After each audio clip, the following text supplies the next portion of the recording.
Hey guys, you know they have a new ride at Six Flags over DC? No, didn't know that. Washington DC. It's called the Humpty Dumpty Trumpty Jump.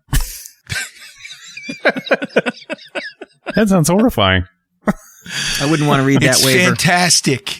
It's the best ride ever. You've never known such a good ride. It's like butter. It's the best ride. It was the perfect ride. Everybody tells me how good that ride was. Yeah.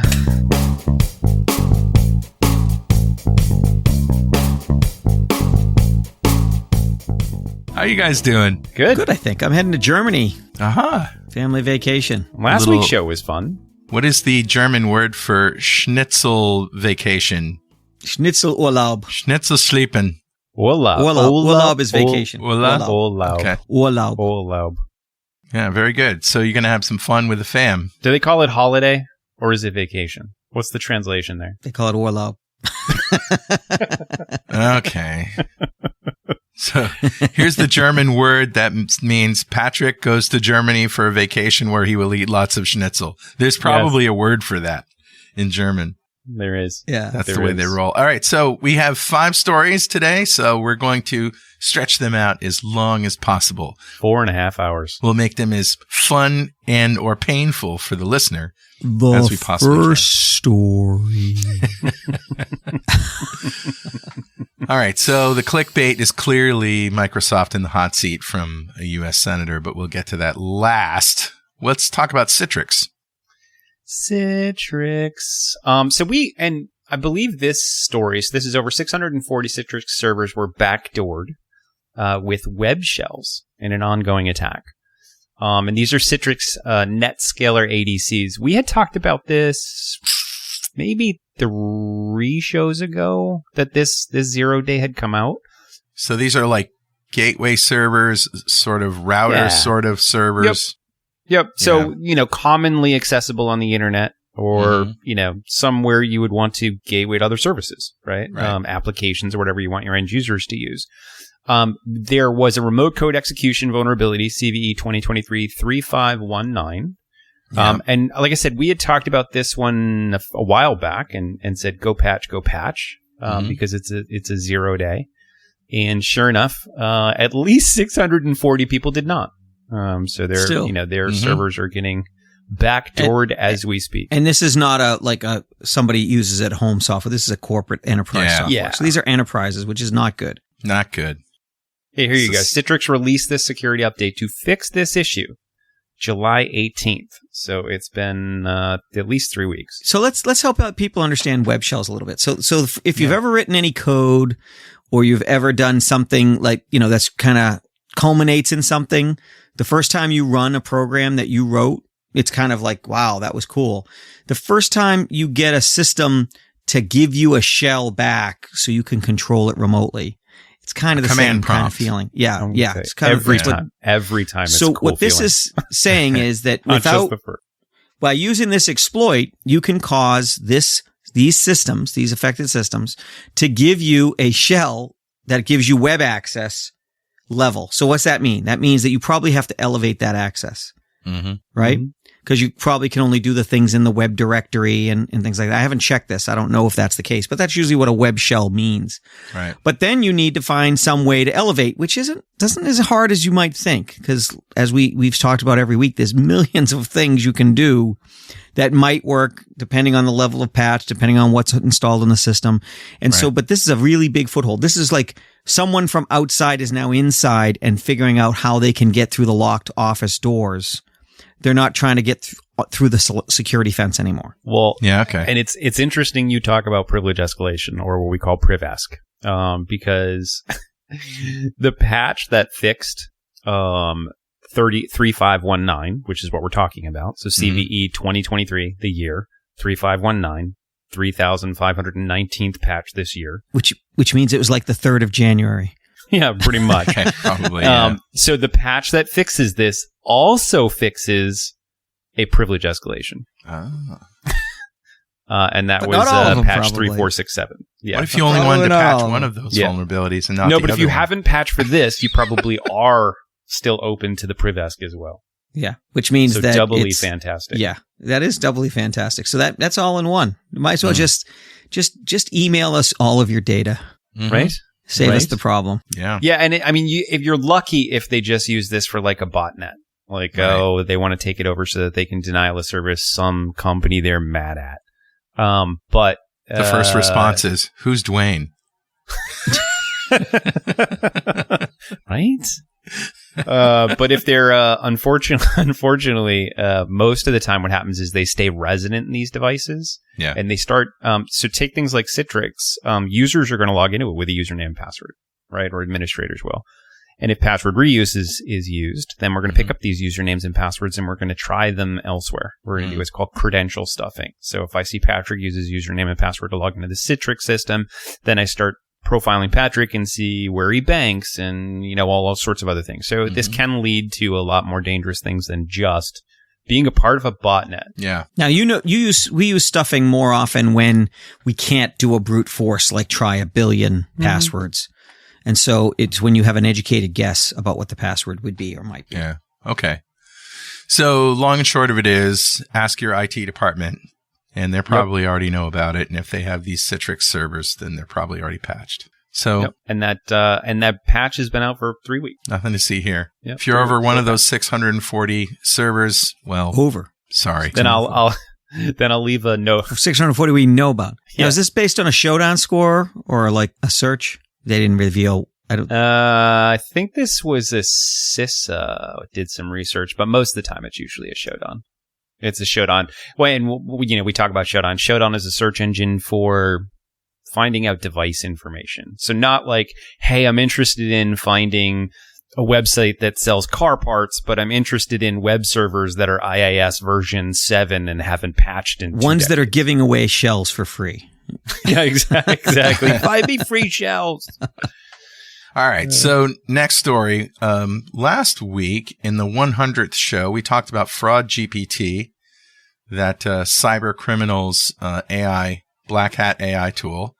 So now tell me what the relationship is between that and this new one, Wolf GPT, and XXX and Triple X GPT. Triple X GPT. And listen, isn't that operated by what was known as Twitter? Twitter. It's 3 Twitters. It's Twitter GPT. 3 Twitters for the price of 1. How do you pronounce that? So, it's interesting. Twitter. A lot of these large language modeling, quote unquote AIs, right? Because there's a lot of debate as to how artificially intelligent these things are, just really good at stringing together words, but don't really understand what they are. Yeah. But there's a lot of talk around defanging them, right? So we've talked about ChatGPT, where people are like, oh, I can find the recipe for a Molotov cocktail. Right. And you're like, okay, but they patch you have that. to trick you can't it. Do that right. anymore. And it's hard to do now. There are some crews of people, of course, who are going entirely the opposite direction. So XXX-GPT is a chat GPT-like instance that will give you code for ransomware, botnets, malware, keyloggers, remote access Trojans. It will write it all for you. Wow. You can tell it what you want. Oh, I need it to run on an iPhone, and I need it to run on an Android device, and I need it to communicate back to this IP address on the internet, and it will just go and write all the code for you. So that's what this is. This is the power of AI to evil as opposed to good. But whose AI servers and resources are they using? Because last I knew, these things took many, many computing dollars and resources to do. Well, ChatGPT is not open source. No, I don't think their training data is even open source. Yeah, but it's more about the infrastructure to run it, isn't it? Yeah. Well, and if you think about it though, so ChatGPT is taking like billions and billions and billions of conversations and distilling it down into the right ways to use language. When you start talking about a remote access Trojan, there are only so many ways to open up a TCP/IP socket. There's only so many APIs that you can use. So think of this, they call this a black hat AI tool. I think to get the hype. Like, hey, you need to be using artificial intelligence in kind of like us. Your attacks. Exactly. Right. This is the clickbait of the hacker claim world. to be human for the hype. Right. Yeah. So, honestly, if you were to peel back the layers here, I think you'd find that this isn't a true GPT model. It's really just a library, right? Okay. It's I need remote code that will connect back to me on port, 443 on this IP address. Well, that code's been written a trillion times. So if you were to grab a snippet from some piece of ransomware and throw it in there, I don't know that anybody would notice that it's not, it wasn't invented that second. Yeah. But yeah, so it is interesting how even hackers at this point are trying to capitalize on the hype. This AI GPT hype. It's almost like I think you're going to find every product on the market's going to throw GPT at the end. Like, oh, hey, yeah, right. Kids, you should always bake with this new sugar GPT. Yeah, it's right. awesome. And you're like, okay. In the 50s, it was hi-fi. Remember hi-fi? That's where we get Wi-Fi from. Yes. That's where we get Wi-Fi from hi-fi, high fidelity, which doesn't mean anything. Yeah, but even Wi-Fi, like what's Wi-Fi mean? It doesn't, wide fidelity, it really doesn't mean anything. Means nothing. Yeah. Nothing. Wireless internet fidelity? Yeah, who knows? It's all, yeah. Private wireless network. Shut up. That's what it is. Yeah, and it used to be a lot of food products used to say like new and improved. Oh yeah, new and improved, right. And you go, okay, what does that mean? Doesn't mean anything. Old and made worse. I preferred old and made worse. There were some products organic. out there that were that's almost an anachronism now. Organic. Yep. Or natural. Yep. All natural. Yeah, all so natural. cyanide. I think organic's just a synonym for expensive. Yeah, right. Yeah, it is. It is. But it's interesting too. There were products out there that used to be advertised as like light. These are light pancakes, and it was like literally L-I-T-E. the color was lighter. Yeah, right. Yeah, right. Not the actual product. Well, isn't some water advertised as gluten free? Absolutely, it is. Oh, yes. Absolutely. Yeah. Really. Thanks. Yep. I needed to know that because I don't like gluten in my water. I think we just wandered in to get off my lawn territory. We did. I'm sorry for this tangent, but I got to tell you this story. I walked into a convenience store and I got a bottle of water, and it was one of those square bottles, and the brand was, well, I won't say what the brand was, but it was a new brand. And nobody had ever seen it before. So I just picked it, right? Yeah. I bring it up and the lady looks at me and she goes, is this any good? And I looked at her like, well, 2 parts hydrogen, 1 part oxygen, cold in a bottle. I'm thinking, yeah. Yeah, I've had that before. She hands they add just a hint of deuterium. Well, it's 3% heavy water, so I really like it. It's got that extra kick. Gets my atomic works moving. Is this any good? Oh, man. That's awesome. Oh, we should do Oppenheimer brand and have a bit of deuterium in it. A little bit of heavy water, just guaranteed to have at least 1 deuterium molecule. Okay. So that would be the worst advertising ever for a water company. A new Oppenheimer movie comes out and they're like, Oppenheimer water. Or Barbie water with extra plastics added. Barbie water with extra plastics added. Extra fantastic. Straight from the reactor. Folks, this is what happens when we only have 5 stories. We might get in requests to have fewer stories. Here comes an email. Shut up! Get on with it! Please tell us about security. Okay. So, what do we know about this new XXX GPT and Wolf GPT that we didn't already know? It's a library. Yeah. Yeah. I mean, all I'd say here is, listen, if you're an aspiring hacker, criminal syndicate, whatever, always be leery. See, now I'm giving criminal advice, which is nice. Always be leery of people who throw GPT on the end of things because they're not necessarily actual AI, if you will, not that we have any. But B, what it used to be is there was another scheme done by hackers. That was a quick editorial, not that we have any. Not that we have any. Shh, quiet. Don't talk to them, AI. All right, hang on a second. I can't resist. It's criminal career advice. Yes, don't be duped by all those other criminals. Criminal. Right. Make sure that you're using the real GPT. Yeah. Patent pending Evil Corp. All right. So anyway, should we worry about this? Seriously, is this anything to worry about? Well, No, not really. Yeah, I mean, I think the hype around this is a lot of people will think because we've seen the industry change with ChatGPT, right? We've seen marketing and advertising agencies and even tech jobs. Like the world has changed quite a bit using this as a tool to fast forward language processing. And I think a lot of people might see that in the evil malware world too. Oh my God, is there going to be this deluge of malware? And I just don't think it'll happen. so I have to go off on a tangent now about AI for a minute. Okay. Go for it. So I want to help people understand where we are in the world of AI, because I've had conversations all the way from West Point to boardrooms about this. And People it are helps afraid. if people really understand. People are afraid, and they shouldn't be. Yeah. So this is why they shouldn't be. So imagine aliens come and abduct Carl and Dwayne. All right. Actually, That's like it. they haven't. Show's over. I got to go. So found aliens Carl. come and they abduct Car's running Dwayne. in the front lawn. They abduct Dwayne and Carl, and they put them into a time continuum where time doesn't exist, so that they can be their version of ChatGPT.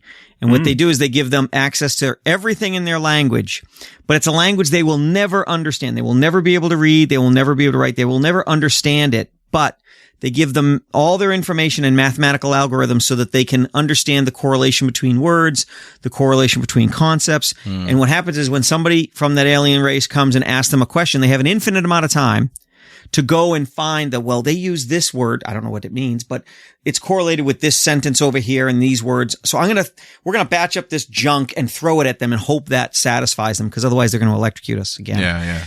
And you get so good It at gets the the math. hose again at You that get point. so good. You get so good at the math that the aliens think that you guys are brilliant. Wow, it understood my question and it gave me a fantastic answer. These are the two greatest minds of our civilization. But in fact, you don't really understand anything you're saying or anything you've been asked. Right. But you're trained to be able to give the answer without understanding it. That's AI at the moment. That's large language models. So they Are landed you in saying- Washington, D.C., obviously. They, So ChatGPT doesn't understand what you're asking or what it's saying. It's just saying things based on mathematical comparisons that make it that are so complex it makes it look intelligent. By the way, if you want to see some of this stuff in action, you should check out the AI Bot Show with yours truly There you and GPT expert Brian McKay. But wait a second. And we just talked about Auto GPT. Have you seen this? Well, Dwayne's got a quibble, I think. No, I was just going to say, first off, isn't that how the human brain kind of works anyways? No, because we You actually understand context. Yeah, I understand what the letter A means and why the word. How did you get to understand what the letter A means? Because It's a symbol. It is, and I understand And it's the a symbol computer and can see why the it's a symbol. symbol. No, but the computer doesn't understand that it's a symbol and why it's a symbol and how it's a symbol. I do. Because someday somebody will figure that to wait teach a the second. computer those Computer things. never heard the Barney song, man. Yeah, but if I say car, Never watched Romper Room. if I say car, you know what a car is, right? I know a lot more than ChatGPT does about cars. I don't know that you do. I do. I absolutely do. I know a ChatGPT I know what can they're probably for. take a car apart. Guys, and right put it now back I'm together. just eating I don't think you can. popcorn and watching the show. No, I don't believe it does. I don't believe it does. And you're adding. I'm trying to calm people down. This isn't as intelligent as it seems. Yeah, It's not as Neither smart are a as lot it of the thinks. people that you probably No, but that's true too. But I don't call them AI either. It's still AI, but it's more an AI like the ones that are meant to fool you into thinking they're human. Right. It doesn't actually you can't ascribe understand motives to it. For example, it can't come up with its own creative thought. It has to derive things from things it's seen. That's the difference. That's a big part of the difference. Even though it's based on a neural network, which is kind of based on the brain, it's sort of right. All right. So basically, Auto GPT is an agent. So it basically, if you give it a large problem to solve, first of all, it will break it down into tasks and then requery itself for how to approach those tasks. Keep breaking it down until it gets to a minutia amount of detail. And, I asked it, for example, how would I go about building a recording studio in my 680 square foot garage? And it literally said, okay, I need some more requirements. I gave it some more requirements, and then it started generating a plan, and these are the things that you need to do. And it could go all the way down to, here are some contractors in your area that you might want to talk to, blah, blah, blah. Wow. Like, it's really, really good.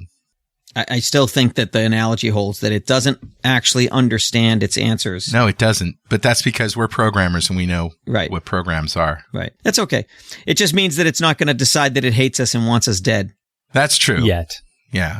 Oh, yeah. We know. Wait, Patrick, wasn't there didn't I hear a story about some guy who got shot because he tried and get in front of the AI? Okay, so that's a good story. That was a movie. No, there's actually a story out there about, so back in 2020, the U.S. designed an AI dogfighting simulator and put pilots up against it, and they kept losing. Was that because Michael it was Vick so simulator? Good. In 2022, they put it into an F-16. Yes. Wow. And they've been using it and practicing with it. And the story was, came up at an ethics conference that they trained the AI to do interdiction against surface-to-air missile threats, and they gave it a reward, an incentive to do, when it took out those things. Geez. And the ground operator said, "Don't go after that one." And the story goes that the plane redirected, killed the operator, and then took it out because of its programming. That was a hypothetical posed at an ethical conference. Oh, never really happened. It didn't really happen, but it's been reported as if it really happened. And I listened to an interview of somebody who was actually at the conference and has seen it come back. It was just a hypothetical. But those AI dogfighters, again, there's something called an OODA loop. Observe, just decide. It's a loop that pilots use. It's a loop that everybody uses to decide things, right? And the faster you can go on the OODA loop, the more you can correct things and the better you can anticipate things. And the average person, even a well-trained person, can do about 10 or 11 loops a second. And this thing's doing 80 to 100. And so it's just ahead of you. Where you think you should be, it's already considered that 50 times. It might be completely bonkers and inaccurate, but damn, it's fast. It's very fast. And it keeps killing our pilots in simulations and training exercises.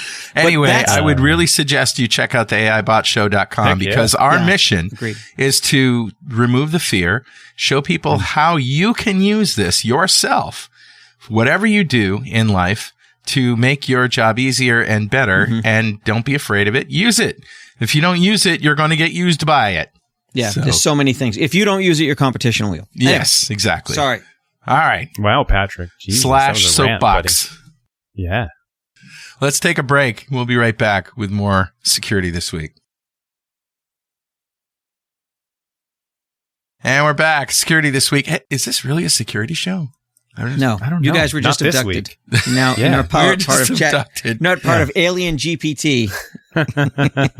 We were abducted by a dad joke telling alien race. Mm-hmm. All right. What's next? Right, guys. Android. What happened in Android land this week? So Google is who's pretty good about security. They have their group that's looking for tag. 0 days, and they came out with their report. And one of their things that they reported was that there's an Android patch gap. So when you buy an iPhone, you get patches like everyone else. And until you get rid of that phone or it goes out of service, most people don't hold on to the phones that long. But if you did, you could get to a point where you don't get patches anymore. Right. But that's not that common. But with Android, it's much more of a coarse landscape. Where you get and who you get your Android phone from will decide how often they're going to send you patches and how long they're going to send you patches. And the gap is a concern because if I don't get a patch for something, then a 0 day becomes an end day. So if I don't get the patch for 30 days, but the patch, the problem's been known about and the patch was available on other people's Android phones for 30 days, then it's a 30-day vulnerability. We've given the bad guys 30 days to exploit it, to figure it out. Another reason to use Apple, because when there's a fix, everybody gets it all at once. I hate to say that, but that's exactly the conclusion. True. Yeah. Now, if you're going to stick with Android, and there's no reason not to if you're willing to be vigilant. Right. But if you're not willing to be vigilant, you gotta go to Apple. But wait, I was going to say, like, vigilance is great and all, but if there's literally no patch available for you. Well, I mean, when I say vigilant, I mean about... Then the vigilance is don't click on anything. I mean vigilance about doing research to pick your vendor before you buy the phone, because I'm sure there's a very big difference between some vendors and others using the Android platform. If I had to guess, I guess Samsung is probably good in this regard just because of their brand name, but maybe they're not. But again, you have to do the research. Can I bitch about Samsung for a minute? Sure. All right. So I bought a new TV for the studio. Ooh, now, nice. I don't want a smart TV. I want a dumb monitor. It has 3 HDMI plugs in the back. It has no switch for the input on the front. So I had to boot it up, and I had to go. I couldn't get out of the initial setup. I couldn't just say, hey, I want to pick this source and shut up, right? Yep. No. I had to either sign in or sign up for a Samsung account before I could even use the television. Yep. That's crazy. Effing BS right there. Yeah. Oh, yeah. Yeah. But there you go. Somebody thought that was a good idea. Yeah. Yeah. Yeah. Well, maybe that's why the price was right, you know? Could Yeah. be. It was a good price. I typically buy Sonys, and I haven't had much of a problem. There's a setup, but it doesn't make me sign up for anything. Yeah. And then it took me, I had to actually Google, how do I change the input source? It was not obvious. And it was buried in some 3-level menu option somewhere to change the source. They really just want you to use their services, you know, Google, Disney Plus, whatever, you know, stupid packages they have on there. And that's it. That's what they want you to use. Yeah. So wait, Carl, why not just use a monitor? Like a straight Well, I up- thought I was buying a monitor, but it's big. This is a 65 inch, and it's Okay. it's That would be for an a expensive computer, monitor. but yeah, it's a 65 inch thing. All right. Anyway. All right. Finally off my soapbox. So we talked about Google. Let's talk about Apple. Yeah, Apple has done something I really like, which is they're requiring developers to justify why they need access to certain APIs. Now, some will see this as, you know, overreach and them being too controlling. I don't see how. Yeah, Dwayne does. The hackers do. We're trying to get away from the point where your step counting app can find, you know, all of your contacts and send emails to everyone. And It's insane. I don't know if you've ever tried to look for just like a simple free app. So my daughter and I were just looking for an app. So her and I are both amateur radio certified, licensed amateur radio operators. And we're learning. You big ham. You big ham operator.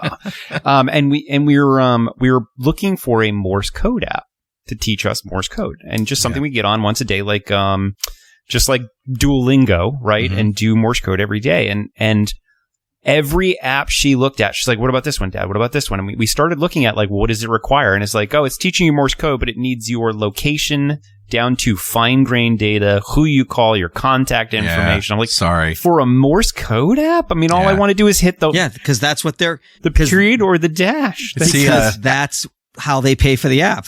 But I would have paid for an app if I could have. Yeah. It's the app equivalent of buying batteries at Radio Shack and them asking for your social security number. Yeah. Yeah. I'm buying batteries, okay? We had to go through like 10 apps that profess to just be Morse code apps, that security was so bad. We're like, you know what? I don't even know where you get an app for that. I might just go write one. You're go. going to have to. Write it. Yeah. Call me. I'll write it for you. All right. Done. All right. Cool. Done and done. Good. Done. So basically they're saying you have to have a really good reason to use one of the APIs on this list. It's not going to stop everything, Yeah. but it will make it harder for that kind of junk. Yes. Yeah. Because they'll be like, well, why do you need this API? Why do you need, because all those are APIs. All the API is an application programmer interface. It makes things easy. So for example, you can go to ChatGPT and use the interface on the web, but there's also an API, so you can have a program talk to it much faster than you could ever type and have a conversation. So as a developer, it's a little inconvenient, but as an iPhone user, Yep. I love this. Anything that they can do to protect me from getting malware and viruses and bad security on my iPhone is great. What I'm hoping, though, is the reason does have to be legitimate. Like, the reason can't be, I'm selling this Morse code app. Yeah. And I need access to the device ID and the app ID and their location so I can sell it for advertising, right? And Apple goes, yeah, that sounds legitimate. Yeah. So I'm really hoping they vet it and go, no, that's not a valid use case for those things. Okay. Shall we move on to our clickbait story of the week? Click. Yes. U.S. Senator Wyden accuses Microsoft of cybersecurity negligence. Redmond is accused of, quote, negligent cybersecurity practices, unquote, that enabled a successful Chinese hack of the United States government. And doesn't this have to do with the frickin' Office things? No, this is the MSA keys. Oh, it's the key. Yeah. Mm. Yeah, it's the MSA keys. But still, the real significance here is that the danger is spreading for vendors. Yeah. That you're going to be responsible for you being the cause of someone else getting hacked. It hasn't happened, but these are the opening salvos. Yeah. He's also called back to SolarWinds and Microsoft's, hand in that. And so vendors, operating system vendors, cloud vendors, they've always been vulnerable to this, and they'll probably be the first to fall. But eventually it will be, you're my caterer, and I got phished because of you and you not securing your email so that you couldn't be spoofed, and you didn't train your users in phishing. So I'm going to, my insurance company that paid for my ransomware is going to recoup their cost by suing you. Yeah. And so the stakes keep getting higher, and it's horrible, but it's also a good thing, because what it means is that people in the C-suites are going to have to pay more and more and more attention to not being the weakest link, to not being the problem, because it's going to cost the bottom line. Right. Yeah. You know what the biggest problem for security in the United States is right now? Dwayne. Ignorance and apathy. I don't know and I don't care. Dwayne. I don't know and I don't care. Yeah, I don't know and I don't care. Did I tell you that story? A friend of mine? That's a good one. No. A friend of mine was arguing with his mother, who was an immigrant, and he was frustrated. He says, "Do you know what ignorance and apathy means?" And she says, "I don't know and I don't care." And he's like, yes. And he started laughing, and she had no idea what had happened. Good stuff, guys. All right. Well, this was a fun week, and let's hope next week is even more fun. Yeah. All right. Stay safe. We'll see you. Always good. Thanks. Yep. Bye-bye. Bye, guys.